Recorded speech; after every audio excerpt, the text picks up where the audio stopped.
What if I told you India's next $1 trillion gold mine isn't buried underground? It's hiding in plain sight.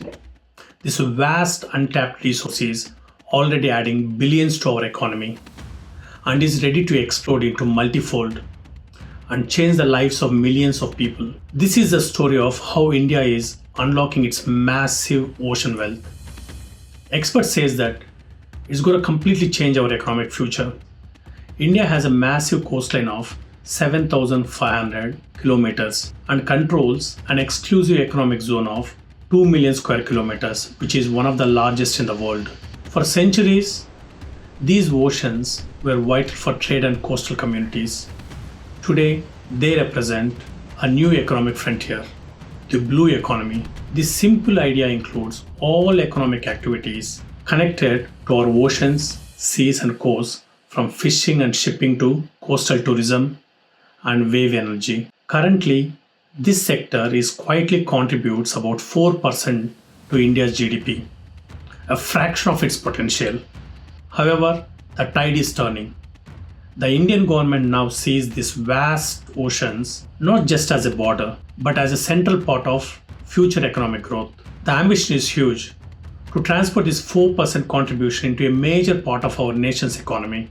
So what's in this hidden powerhouse? And why is the government betting so big on it? Unlocking such a massive gold mine requires a master plan, and India has one. The grand vision is laid out in ambitious policies, primarily the Maritime Amrit Kal Vision 2047. This plan aims to make India a global maritime leader by 100th anniversary of independence, with a proposed investment of 80 lakh crore rupees for port modernization and green energy initiatives. Before we unfold the three master keys of the gold mine, if you're finding this story interesting, take a moment to hit the like button and subscribe to Unfold with PK. Your support helps us to bring more such interesting topics to you. Now let's look at these three master keys. First, the Sagarmala Programme, launched in 2015, is a logistical backbone. Its main goal is to unleash the true powerhouse of India's ports, transforming them from just a mere entry and exit ports into an engine of growth.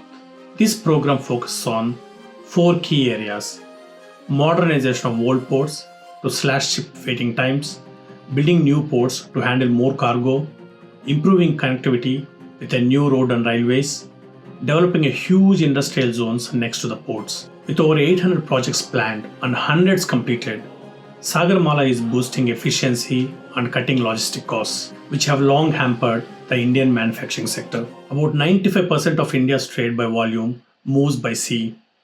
The government aims not just to carry more cargo, but to build the ships that carry it, targeting to become one of the top 5 shipbuilding nations by 2047. A massive financial package of over 69,000 crores has been approved to supercharge the sector, making it easier for shipyards to secure financing and compete globally. A crown jewel of this ambition is the Great Nicobar Project. This massive project, costing over 41,000 crore, will build a deepwater transshipment port at a Galathea Bay, strategical location near the world's busiest shipping lanes, which is a major seaport hub for a cargo. This port will collect and redistribute shipments, competing with giants like Singapore and Colombo. It could capture a huge slice of global trade and strengthen India's position in the Indian Ocean. The second key is the deep ocean mission. If Sagarmala masters the surface, this mission conquers the depths. With a budget of over 4,000 crores, it's India's high-tech dive into unexplored world thousands of meters below. As part of this program, Matsya 6000 submersible, designed by ISRO to carry 3 people to below 6,000 meters, placing India in an elite club of deep sea exploration nations. This mission aims to map the seabed and to find rich mineral deposits like polymetallic nodules and discover new energy reserves and unique marine life. A high-tech treasure hunt for future resources. The resource part is already making headlines. The government opened nearly 1 million square kilometers of no-go ocean areas for exploration in 2022. Officials estimate the Andaman region alone could hold up to 11.6 billion barrels of crude oil.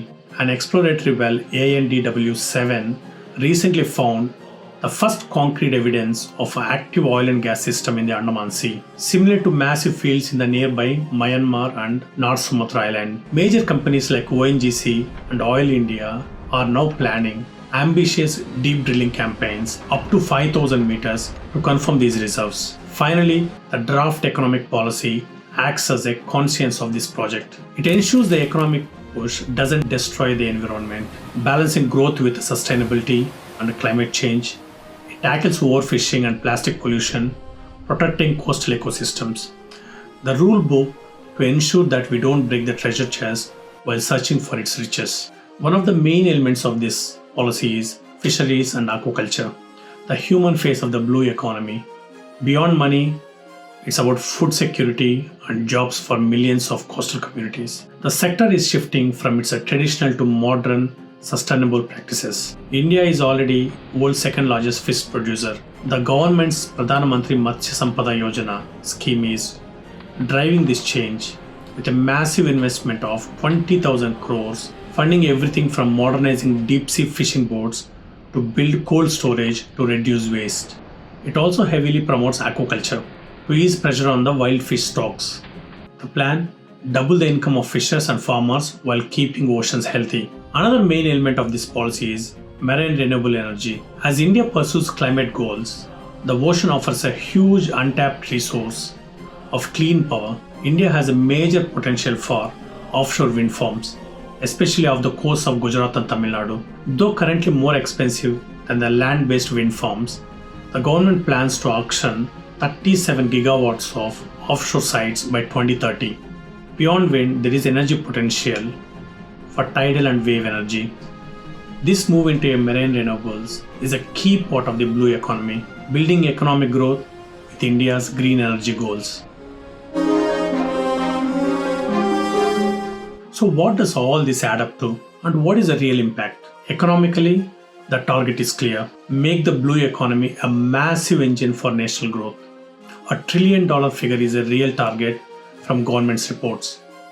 This growth will stem from increased trade via modern ports and shipbuilding boom, higher value of fisheries and new industries like marine biotech and renewable energy. Socially, this means jobs, a lot of them. The Sagarmala project alone is expected to create more than 1 crore new jobs directly in ports and indirectly in nearby industries. Modernizing fisheries promises better income for millions, and new sectors will require skilled scientists, engineers, and technicians. This is about more than GDP growth. It's about creating a stable and long-term jobs for coastal communities. Geopolitically, a strong blue economy is a power move. By building assets like a Great Nicobar port and becoming a major shipbuilder, India strengthens its role as a security provider in the Indian Ocean. It helps protect vital sea lanes, counters regional rival influence, and confirms India's leadership in Indo-Pacific. This entire vision is a crucial piece of Viksit Bharat 2047, a developed India by its 100th year of independence. But this journey isn't a straight line. There are threats to our oceans.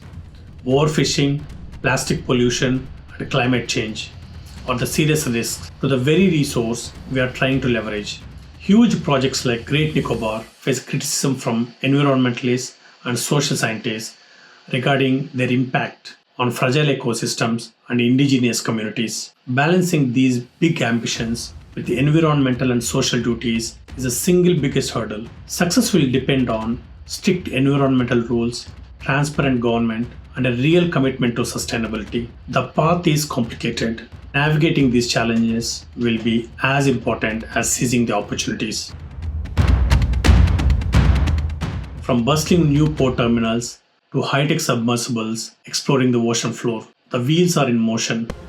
The journey to unlocking the $1 trillion gold mine has begun, and India is set to ride this wave into the new era. Let me know your thoughts in the comment section below. And if you find this story helpful, like this video, share with your friends, and subscribe to Unfold with PK for more important deep dives. Thank you.